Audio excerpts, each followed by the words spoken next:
The experience of listening has been taking shape in Latin America as part of ecclesial life. There has been recent local experiences such as the Venezuelan Plenary Council, the Synod of the Archdiocese of Buenos Aires, and the Pastoral Assembly of Lima.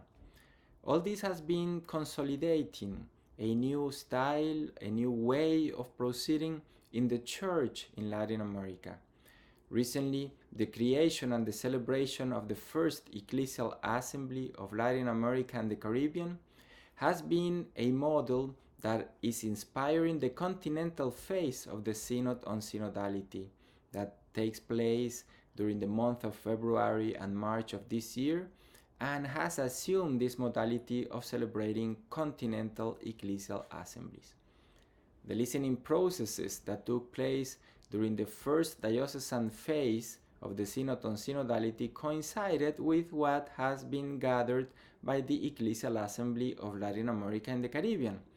Among the themes and the topic that stood out was the abuse crisis in the Church and the consequent request to overcome the clerical culture that gave rise to it. Another important theme was the call for a greater participation of women in decision-making and decision-taking positions in the Church, such as pastoral governance structures.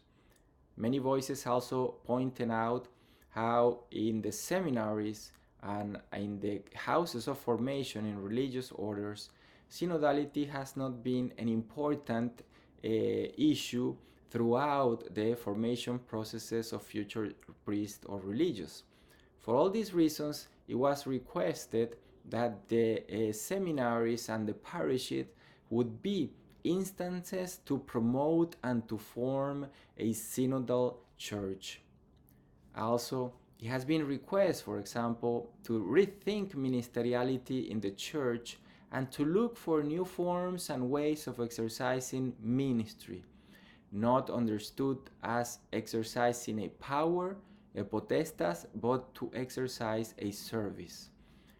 Also, we have been listening through all these processes a request that comes also from the Synod for the Pan-Amazonian region, which is the creation of the Viri Probati, the priests that are married but have a duty in communities where we do not have priests, such in the Amazon regions and in many of our countries due to long distances between communities.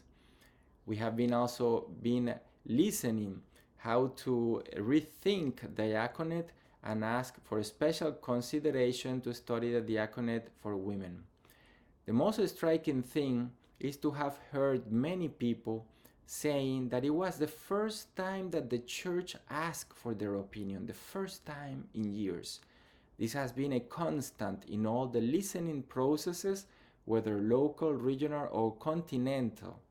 Therefore, I believe that the church must do everything possible so that the processes of this synodal church become part of the ordinary life of the church and are binding on the pastoral work of priests and bishops.